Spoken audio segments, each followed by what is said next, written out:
everybody. Welcome to the Shadow-Caste. I'm Jan. And I'm Paul. Great to see you back. Appreciate it. Oh, man. So on this episode, we're going to talk about one cause of low libido in women might be testosterone, low testosterone. Oh, very nice. You know, this is a topic that basically any married man has a real invested interest in knowing. Yeah, because how many... Ears just are a show of pricking hands. up all over. Yeah, just a show of hands. How many people... See? Fuck a lot. We're also going to talk about the bad science in the past that is keeping women from taking hormones in general, but testosterone in particular. We're going to delve into some of the symptoms, the dosing, and the benefits of supplemental hormones if needed. And this is going to be totally info-packed, so we hope you stay tuned till the end. And we also need to say, and hopefully, Paul, you got some sort of thing you can throw up on the screen, that we're not doctors and we're not providing medical advice, yada, yada, yada. Yeah, and if you thought that... If we fooled you so far, yeah, we got another thing to talk to you about. Yeah, man, you got bigger problems. And maybe skip this episode and maybe a bridge to sell you somewhere or something. Okay, so I'm going to hand Paul my notes, and he's going to just ask me questions. Yeah, so this is here's a married man wants to know what the fuck is going on with my sex life, aka lack of. So I'm kind of trying to figure it out, right? So what you're trying to say is that, well, the low factors, you say many causes of a low libido. So it's not just it's not just low testosterone. So first let's look at, there could be other reasons your wife doesn't want to have sex with you or your girlfriend doesn't want to have sex with you. There can be neither one. Huh? Neither one. Neither his wife nor his girlfriends are wanting to have sex with him, and he really wants to figure this out. The fuck? So, yes, it can be a hormonal physiological problem. And I think, let's just say that having good libido is a natural part of being a human being. And there was one study, I wasn't going to mention this till the end, but there was one study that happened in 2004 or something, where they found that women in their 90s were having like their best orgasms ever. So libido is supposed to continue, especially in women, till the end of your life. And so if not, it could be a physiological problem, or it could be these other problems. Women can be fatigued. They can be under a lot of stress. They can have a mismatched sex drive than their husband, and so they're being kind of pressured to have sex. It's like an obligation. There was one of the doctors. I have 6 doctors that I consulted with for this podcast, and one of them says that libido and obligation cannot exist in the same space. What a bunch of horse shit. Right? It's a guy doctor that said I know, but you can tell. What an ass kisser. We're talking about just telling women what they want to hear, right? This guy's just... No, I like this guy. Just a sellout. There can be, women's hormones go up and down through a normal menstrual cycle, but things like PMS and all that kind of stuff are an anomaly. You shouldn't have that. That means your hormones are off. Hormones can be off after childbirth, certainly through menopause. Being on the pill causes a woman not to have good libido because there's a thing called see if I can get it right, sex hormone binding globulin, SHBG, that the pill drives that hormone up, and when that hormone goes up, testosterone goes down. So women of all ages, it's the biggest hormone imbalance that women are having is low testosterone. And again, there can be all these other relationship issues. There can be all these other factors involved. Yeah, right. Yeah. So check out your relationship. Have the conversation. See if it's something else. See if it's something physiological. It could be diabetes. You don't have, good sensation down there. Interesting. Yes. But I guess unless you really question what the real root of it is, then you're never going to know, really, right? So, and I think the majority of people, that's the issue is at least of the couple hundred relationships I know of where men, who could be just entirely making up stories, would say that the majority of wives just don't give a fuck and feel like they don't have an obligation to meet the sexual needs of their partner. And let me just say that a lot of women aren't satisfied. And while I'm a person that says it's your responsibility to make sure you get satisfied, and if it's not happening with your partner, no matter what you tried, you had the conversations, you kind of instructed him on technique and things like that, and it's still not happening, then, And you got the vibrator in the drawer. 1, 2, 3, 1, 2, 3, 1, 2, 3. But, a lot of women, I mean, I've had a few really good sexual partners, but a lot of the men that you want to marry are not that good. Right. And only 20% of women have orgasm through intercourse. Right. So That's very low. if his idea of sex is intercourse, and that's the goal, is intercourse, and he gets off, and the woman, it's not doing much of anything for her. She's liking the cuddling and she's liking the kissing, and it's a little exciting and stuff. But after a while, if she's not having orgasms, and he is every time, of course she's going to lose interest. Oh, that's such a bogus thing to say. So, I mean, How so? well, I can say from the other side, right? Like I've had so many sexual. I don't want to partners, cheer to that. But. So many sexual partners where they come, and I don't come, right? And so I've had way more relationships. But you're an anomaly that way. Yeah, but I could say that I look at it the same way. Like, imagine if I looked at every woman that had multiple orgasms while I was having sex and I didn't have sex and was like, fuck this, I'm not having sex with her anymore. Yeah, but aren't you one of the guys that wants to delay orgasm? And that orgasm is not the goal. For a lot of guys, for the majority of guys, I would say that orgasm is the goal. Oh, yeah. They're not feeling like they had good sex unless they came. They're just nutcrackers. Nutcrackers. And, and then we get into that whole thing of women faking it and whatever, which is not good. It's not good for the relationship or whatever. But if that's all you're going to get, then you want to get over with it and, watch your series on Netflix. No way. Come on. That's a lot of women have given up. Yeah, but if you're just pretending and getting over you are the perpetuator. It's not right. I'm not saying it's right. I'm just saying a lot of women do it. And if you think about women in the 50s and stuff, when all it was is intercourse, that was kind of before, cunnilingus was invented, according to a lot of men, I mean, a lot of those women never had an orgasm in their whole marriage. So I'm just saying there are and other you can reasons. see it on their cement-ridden faces. Yes. Yeah. They were not happy. Yeah, and if that's you, then condolences. They do sell jackhammers.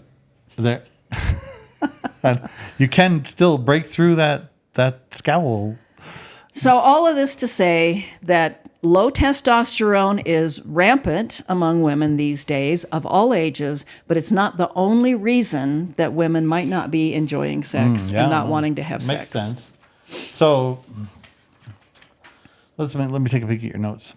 So the one cause you say one solution is one of these possible reasons could be low testosterone. Exactly. And a lot of women we'll get into levels and stuff later on, but a lot of women being tested have zero testosterone. And let's put this in perspective. So men have more testosterone than women, and there's a range of testosterone for men. But the number one hormone by volume in a woman's body is testosterone. And some doctors don't even understand this because they have like different ways of measuring. You could look at the lab tests, and some are like nanograms per deciliters, and some are measured in milligrams and blah, blah, blah. So it's not all the same unit of measurement, so it's not easy to see that. But all of these medical experts are saying that the number one circulating hormone by volume in a woman's body is testosterone. Okay, interesting. More than estrogen. Well, what does it all mean, Terry? Because if the number one hormone is circulating is testosterone, you'd think that women would be by and large more sexual assertive. Well, not as sexual. Okay, so it does explain that why men are more interested in sex in general than women, but women would be a lot more interested in sex if their testosterone levels were optimized. And a lot of women that are coming in and getting tested have 0 testosterone or like 20, like really, really super low levels. Right. And so it's one of those funny things, right? Like I've known several women who, I don't know how to put this in perhaps delicate words. I'm not expecting you to be delicate, and neither is our audience. So, but I think, like, I've met and known a lot of women who, they get so stressed out, right? They get so anxious. Right. The very most thing they need is to fucking relax and get laid and have a good time, right? Mm-hmm.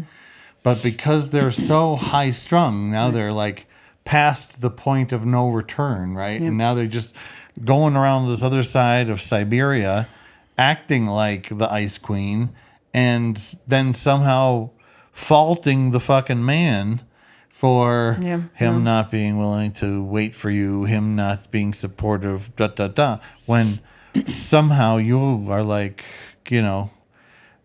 absolved from all wrongdoing and all participation in this, and you focus all your attention on what the guys should have done and had done and would have done and could have done. And one thing a lot more women need to do is take more responsibility for their own sexuality, make friends with their hand or their vibrator or whatever, and make sure that they have an active sexual life no matter what, and that they know their bodies well and they know what they want. Know what you get, yeah, and it makes it easier to have an orgasm if you are regularly experiencing that.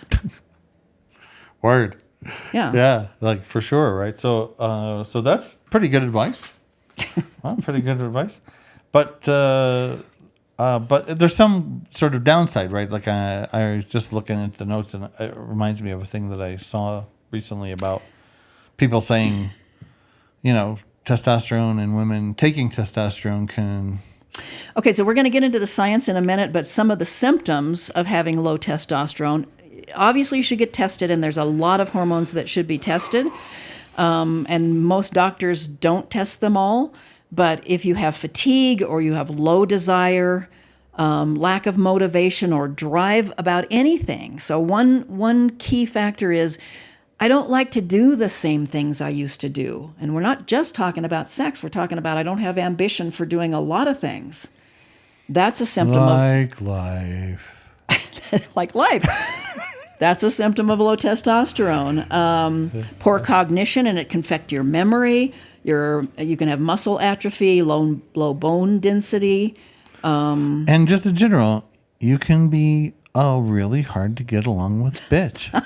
Right? Like, let's just look. I don't mean anything. That was by item it, but, E there, maybe. bitch. Oh yeah, look, hard to get along with bitch. And Yeah. so, yeah, like, look, I'm just joking around, but at the same time, try not to take yourself so fucking seriously, and just like take a good look at yourself. Well, and sex is good for your health, both for men and for women, and it's an important part of a relationship. It's how adults play. It's just a really important connection point, and so having a decent libido and having a good connection with your partner, can cause you to live longer and be happier. Well, certainly happier. I don't know. It's like, I'll be happier. Yeah, certainly happier. But interesting to think that it might help you. Makes sense that it might help you live longer because you're just not withering on the vine, And I think that's so often. Live longer and in a healthier body. So, in the old days, people didn't live past 40, and so it wasn't a problem. And then in the 50s, they started realizing that women were having all these problems going through menopause, and maybe they needed a little help with the hormones. The estrogen drops way off. They weren't really measuring testosterone so much, but they started giving women hormones in the 50s. They started giving them just estrogen. It did relieve a lot of the symptoms, but it did cause other problems too. So there was an upspike in uterine cancer. So then in the 70s and 80s, they started realizing that, okay, women have, we have three main hormones, but we have a bunch of others. So we have estrogen, progesterone, and testosterone. So they started adding the progesterone onto that, and then that eliminated the problem of the uterine cancer. Interesting. So from the 70s until right around the 2000s, hormone therapy, hormone replacement therapy, they call it HRT, became the norm, and women had better outcomes. Okay. Then they decided they better do a study on it. The National Institute of Health did this giant study, Women's Health Initiative study, and it was a pretty faulty study, which is widely acknowledged now. There's all kinds of PubMed articles, and most hormone doctors that you interview will say the same things. That it was a very flawed study. They used synthetic progesterone. They used horse urine estrogen. They did it on a really old, sick population of women who already had cardiovascular problems and diabetes, and they were smokers, and just like really flawed study. And then they did this thing and it was done recently Who funded that last study, by the way? It was like the abstinence board. That was the NIH. NIH. Yep. Wow. Yep. Shocking. It was a huge study, and it was across like 7 years. So it got a lot of press, and it scared people away from giving women hormones. Wow. But one of the things that they did was something similar that they did with a recent highly suggested injection. It was the same type of thing that they did. They did the relative risk without saying what the absolute risk was. So basically, if you have 1 in 4,000 women who have breast cancer, and then after this therapy, 1 in 5,000 women have breast cancer, and then after you give this therapy, 2 in 5,000 women have breast cancer, they say it's like a double risk kind of a thing. Okay. When if you look at the absolute risk, it's 0.01%. I might not be quoting this exactly, but the 0.01% I remember exactly. So there's a Dr. Peter Attia who has a big rant about this, and he calls it like the biggest medical fraud in the last 25 years, something like that. This idea of denying women hormones. They basically scared women that they were going to have a giant increase in cardiovascular disease, in cancer, and one other area, I believe. Might have been diabetes or something like that. And so they scared doctors and women off of taking hormone replacement therapy. And so women have been suffering from all of the, the night sweats and like having estrogen and testosterone in your body will prevent osteoporosis and a bunch of other things. Very interesting. And they actually found that by taking women off of the HRT, certain cancers went up. So anyway, for all these decades, women have not been doing hormone replacement therapy. One of the other things that was flawed in the study is they used synthetic hormones. Nowadays, they'll use bioidentical hormones. We're in Ecuador. We don't have that option here, which is a shame. But in the U.S., definitely you can do bioidentical hormones. Oh, bioidentical. Yeah. That's where it's come from. I know a little bit about this, I think. But this is where it actually comes. It's a real. It's like molecularly the same as what the body as the body produced. They don't get it from humans; they'll get it from plants and things like that. But it's the same structure. Yeah, I was dating a vegan one time, and she wouldn't take the therapy unless the hormones were synthetic, because she was saying that the bios were actual animal products. Oh dear. Okay. And so she was like, I'm not gonna. We all get to make our own choices. Yeah. Bio. Yeah, it was weird. But that was part of the problem with that study, was they used estrogen and not progesterone, and that when they did use the progesterone, it was synthetic, and so was the estrogen. Cool. Okay, so all those decades of not using it. Okay, so what's next on the let's see. agenda? Hormones govern so many things in the body. Yeah, hormones are important. We told my story about me taking the pellets, and we're going to get to that. What's the problem with the pellets? And now I understand exactly the scientific reason why I had pretty strong reactions to all that. But hormones govern everything in the body, and they're really important to have them balanced. And especially in a woman's body, it's very complicated.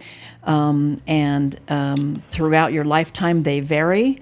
And it's important to keep a handle on it, and take all the ones that you need. And there's a certain order even that you need to take them in if you're going to supplement. And when you were taking yours, if I remember correctly, you took them for quite a while, and at one point you sort of you wake up and you're in an orgy, and you realize. That's how you remember that story. You realize, oh my we've God, got it on video, so we can corroborate this. But I did the pellets, and I did it based on I do a lot of research, and I found the best doctor, supposedly Palm Springs. He was super expensive. He'd written the book. He was the guy, and his idea was that if you insert these pellets of hormones underneath the skin, that your body will draw what it needs when it needs, and it's the best delivery system, whatever. Okay. Turns out that's bullshit. Oh, really? And the guy was in it just for the money. We'll find that out later. Motherfucker. Yeah. So that's the they all work together. Hormone levels and. So you can do other things. Some of these doctors are saying, you can do exercise and essential oils like clary sage. You can do acupuncture. There's other things you can do if you don't want to go to the hormone replacement. But here's the question, right? I mean, it seems like if you take a test and your hormone level and your testosterone is low, then what's the fucking question? Take some if you went to the doctor and he said you got a low vitamin C, you got low zinc, right? You start taking a zinc supplement, no? Right, but what I'm saying is, and why I brought that study up, is a lot of people are scared to death of the hormone replacement therapy. A lot of doctors still think that you're going to increase your risk of breast cancer and heart disease and strokes and blood clotting. And what percentage of people, what percentage of women do you think have low libido? So this is interesting. So self-reporting anonymously, 40% of women surveyed say that they have low libido. Wow. But only 12% of them want to do anything about it. Yeah. Well, I found that to be a very interesting statistic. Well, there you go, guys. So, I mean, if there's any piece of this that the average married man can walk away with as a piece of information, 40% of women have low libido, almost half of the females on the planet, and only 12% of that 40% want to do anything about it. The rest of them are like, meh, But this illustrates the power of testosterone, because, like I said before, low testosterone will make you not want to do things you wanted to do before. So if you have low testosterone, of course you're not going to care about replacing your testosterone. It's like a chicken and an egg kind of a... And, a lot of women my age, they don't care about dating. They don't care if they ever have sex again. Their life is fine, Yeah, is that right? Absolutely. Almost every woman my age does not ever want to have sex again. And I don't think they're doing anything on their own either. Oh. Yes, It's sad. It's sad. What the fuck? Yeah, it's sad. But again, if you have low testosterone, you're not going to have that drive. Oh, I see. So it's almost like you don't... It's a chicken and the egg thing. Yeah, you don't even... You don't miss it because you don't have a drive. You don't have enough testosterone to have the drive to want to have sex. Wow. That should be there should be a charity that we start for that. What would you call that? Oh wait. What would the logo be? I mean, think on that. yeah. Next we're gonna have to episode. come- Next- Yeah, we're gonna have to come back on that. 'Cause- Okay, what's next? So side effects of too much and hormone Oh levels. my God, yeah. So you'd think, what's the problem? Just take some, take a bunch, whatever,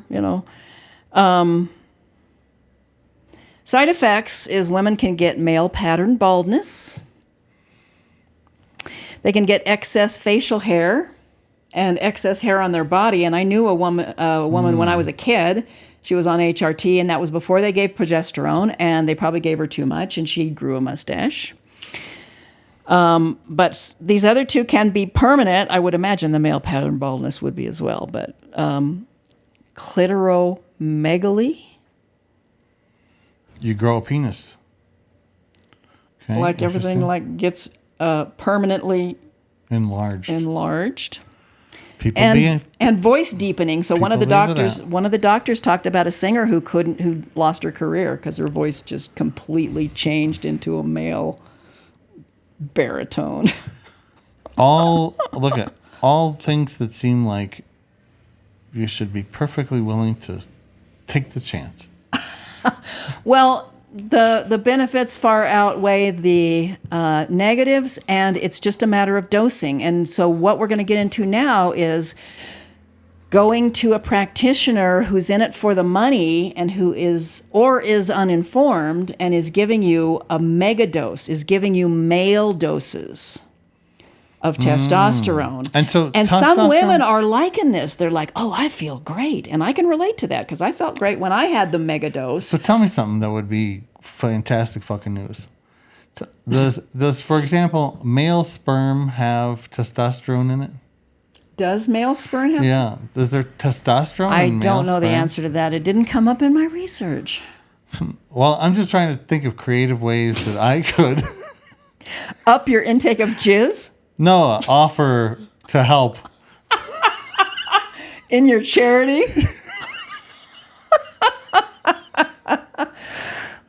Peanut butter chocolate. How selfless of you. Thanks. Thanks for noticing. Oh dear. So some of these practitioners are making an extra 25 grand a month Oh, wow. by overdosing women on testosterone. Booyah.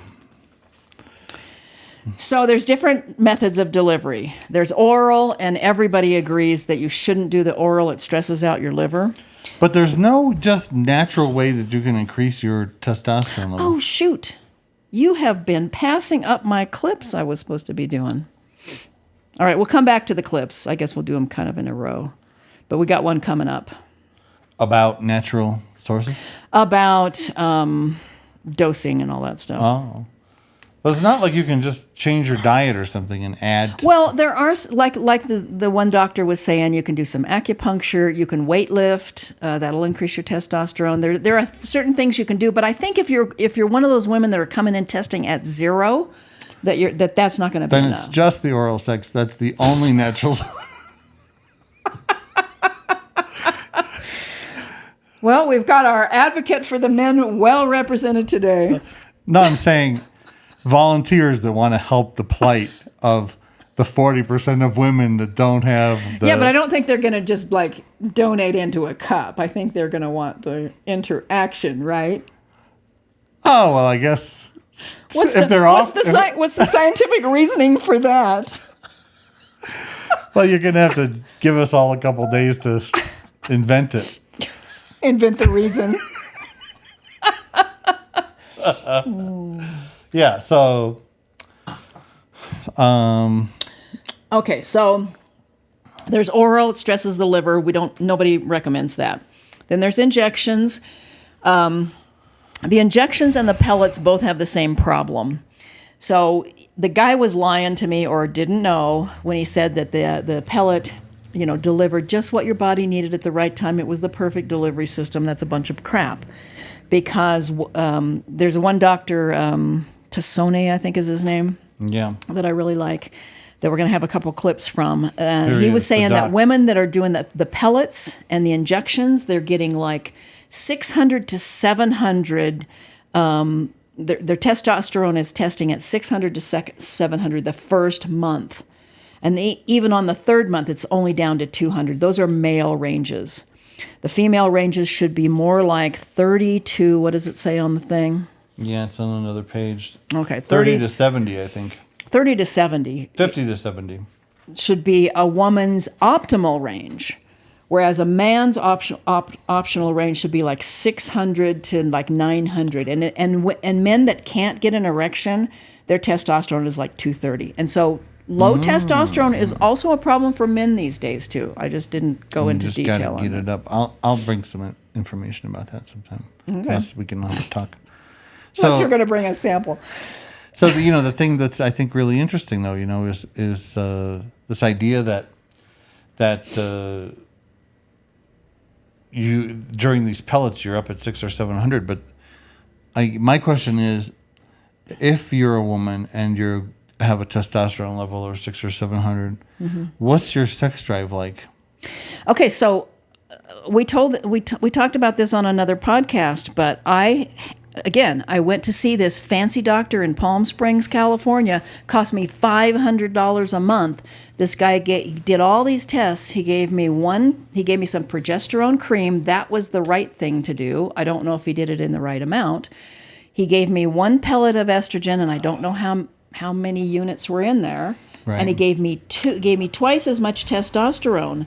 And when I said to you I had the sex drive of a 19-year-old boy, bam, bam, I was on it because those were male ranges I was in. I didn't feel like the horniest I'd ever been as a teenager. I felt like what it must feel like to be a young man in his prime who can't think of anything but sex and has to go relieve himself multiple times a day. That was my problem. Sounds great.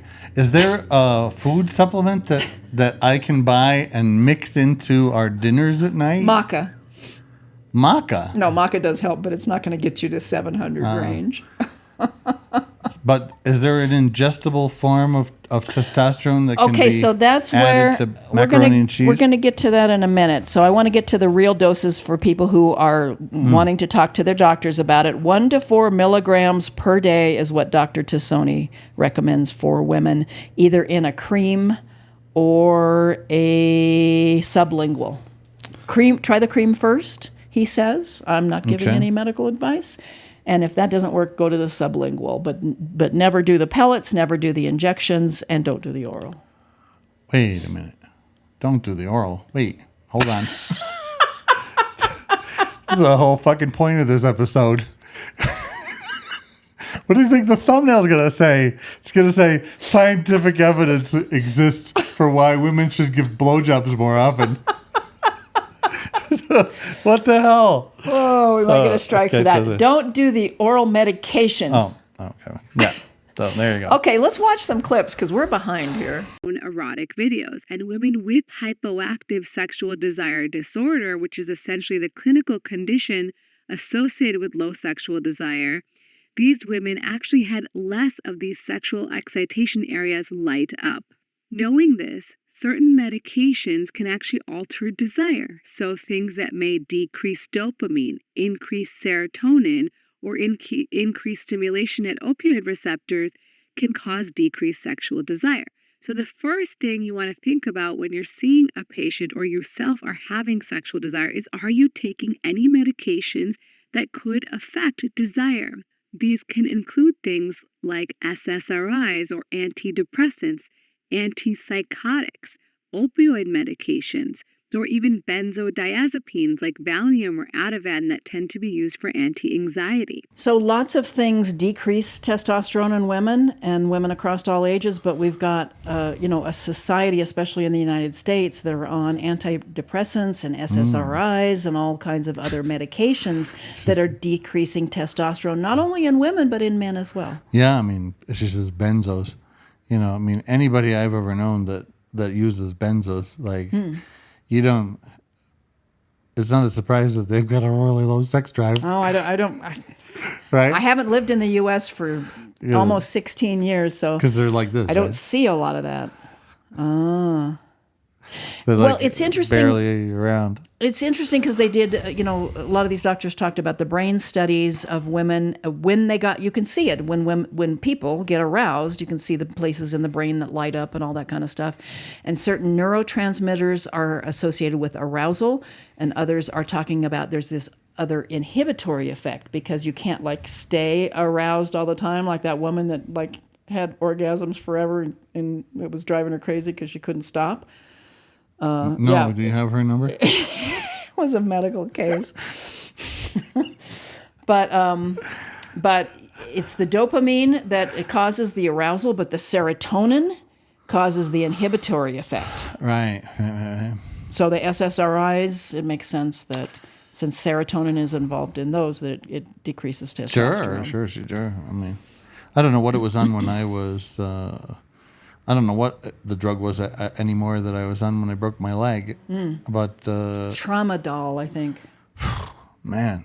Yeah. Like, you were a different person. Holy shit. Yeah. Like, just you're like a fucking zombie, you know? Yep. And you don't remember what you were saying, and you're like, it's like... Yeah, and just low ambition. That was the main thing. Hey, Jan.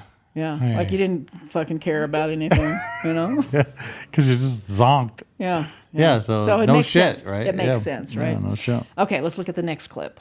So many women are so petrified of hormone replacement therapy because of this awful, study, the Women's Health Initiative, which was completely misinterpreted. Even the people who ran the study, who to this day, some of them, at least a subset, still maintain that conjugated equine estrogen plus MPA, the synthetic progesterone, increased the risk of breast cancer. Even those people will acknowledge it did not increase breast cancer mortality. So even if you take the most favorable to the WHI, the Women's Health Initiative study, reading, the reading is that conjugated equine estrogen plus MPA increased the incidence of breast cancer by 0.1% in absolute risk, but did not increase breast cancer mortality. So here you have basically a non-event that has most people panicked senseless. Most women panicked senseless when confronted with taking hormones during the perimenopausal period. And yet at the other end of that spectrum, we have a treatment that has more than a log-fold benefit in the other direction. Okay, so that was Dr. Peter Attia, and he's got a really great interview with Huberman where he goes into all the details of the study. But I'd love to see that. I like a lot of Huberman stuff. This is pretty interesting things. Well, and one of these doctors, though, kind of trashes Huberman a little bit here. Oh, dirty dog. Yeah. Well, hey, I have no idols. Yeah, we'll get to it. Cool. Okay, so on to that. There are many ways to raise testosterone. There are some horrible ways that are currently being utilized to raise testosterone by companies like Evexius and BioT. They are predatory companies that are preying on women who feel poorly, and they're training mid-level providers, doctors, med-spas, plastic surgeons, dermatologists, people that really have absolutely no business dealing with hormones. And they're telling them that it's normal for a woman to have a testosterone level of 150 or 200, and it's not. And I'm going to say that again. It's 3 times normal. It's malpractice. These companies are training doctors to commit malpractice. Any other medication, if we overdosed a patient, we would lose our medical license. Wow, that was a bombshell right there. Yeah, so 3 times the level. What a great point he makes. So people who were never interested in hormones and are not endocrinologists and don't really care about hormones, all of a sudden they care about hormones at the med-spa or the dermatologist. And this is the guy who analyzed his client base and the amount of profit he would have made if he would have, and he does prescribe testosterone in the safer ways we talked about. But if he would have done it in the pellets and the injections and stuff at the dosages that the companies that produce these are recommending, he would have made $25,000 a month extra. Based on his normal client base, that's not even attracting new clients. Man, so yeah, they're just profit over people, right? What would we expect? As usual. Right. So the last clip I want to talk about, that there are up to 12 different kinds of testosterone for men that are FDA approved, and not a single one for women. Wow. And So there's reasons at different ages for this deficiency. That being said, I prescribe testosterone all the time. Unfortunately, testosterone is a controlled substance.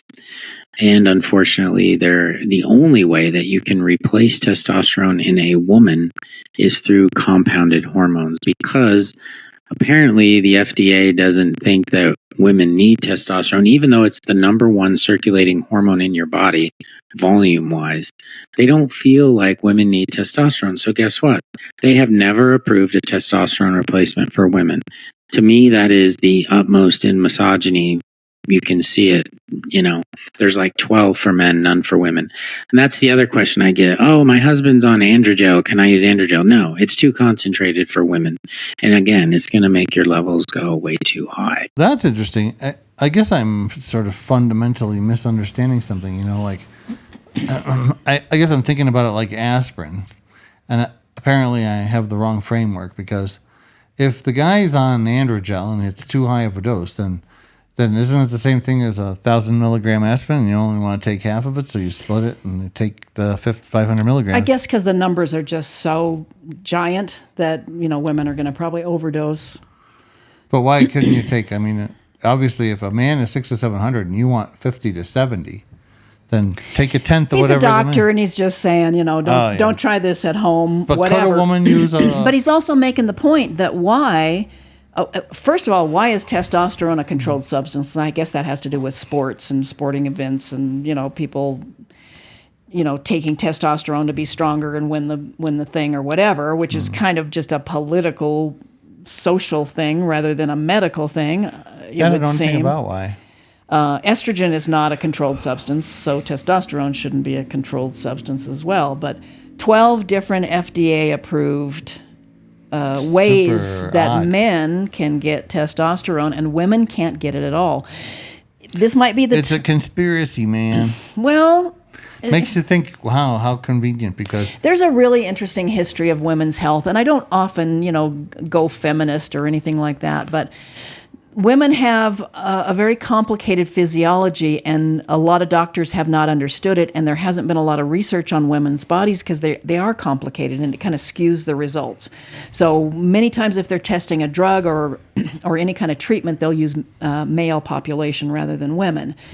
And women in general, when they go to the doctor and they have these vague symptoms and stuff, the doctor will just it's all in your head and give them a Valium or something like that. Oh, yeah. So there is some of that happening. So for the women who want to do bioidentical hormones and want to research this, definitely use some sort of practitioner that you trust, hopefully one that's kind of more alternative and understands the whole function of all the hormones in the body. One thing I should mention here, most doctors will just test the total testosterone, and that gives a false reading because there's this thing called SHBG, sex hormone binding globulin, and so it'll bind up a bunch of the testosterone. So you can have a big total number, but a lot of it's bound up and can't be used. So you got to test that. You got to test the free testosterone, and then for women, a bunch of other things: the estrogen and the progesterone and the LH and the FA, just a bunch of stuff. It's complicated. And why couldn't you just take a little bit of testosterone every day for a week and see how you feel? How long does it take for you to feel? Yeah, and we're not recommending anything, but the other way to do it is to work with somebody that can retest you and can and look at your symptoms and knows a little bit more about this than you. But there are things called compounding pharmacies where you can get testosterone and you can get it in the right amount and in the right delivery method. And so that's the way around it.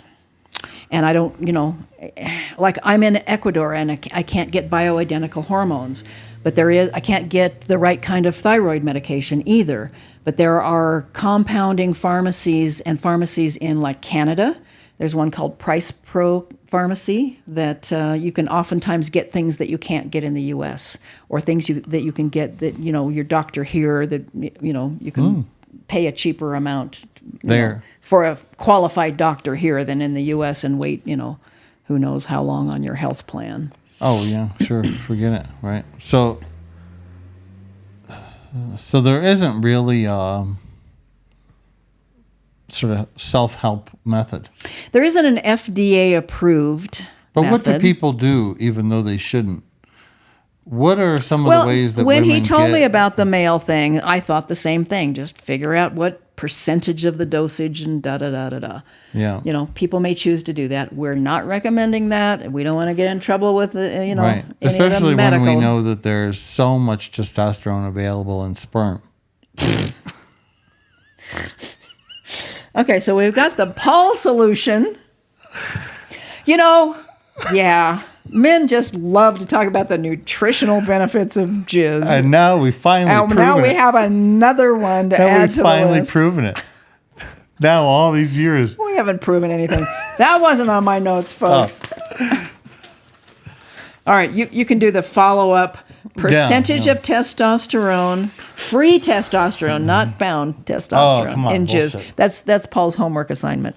I'm Okay? just going to Google it while we're sitting here on the podcast. We don't have our guy like Joe Rogan has Yeah. to look it up and put it on screen for us. Anyway, I hope that was helpful. I tried to be as thorough as possible without being boring. Some of the doctors that we consulted with today for this episode, I had a list of them here somewhere. Oh, well, hey, listen, great news. Yeah? Testosterone concentration in semen from a 70-man test was investigated. And the testosterone, however, in blood, you can't have a blood transfer because it's bound in globulin. But in sperm, it isn't bound, and the rate is 6924 NGL L00M milliliters. So NG, nanograms per milliliters? 69. Yeah. 69? Fuck, he God, might be right. What a great number. Right? 69, it's got to be 69 too. Yeah. Oh, dear. So guess what? I didn't see this coming on this episode. Bam. You fucking guys owe me. And so at least a comment, right, on the bottom of this, because you've Why got... don't I feel more horny after swallowing? I'm sorry, didn't work for me. I think it's a daily dose. Oh, shit. You could have said 3 times a day. At least you constrained yourself. Oh, but yeah, important. Repetitive. So take that home, sell it, and let Take us that know. home and suck on it. Let us know how it goes. God. Thanks for tuning in. We hope it was inspiring, Yeah. enlightening, and entertaining. At the least. Please like and subscribe. Yeah, please, and please. if we don't get comments on this, we're doing something wrong. So Yeah, mate. Come on. Talk up. Bye. Thanks a lot. Take care. See ya. Bye.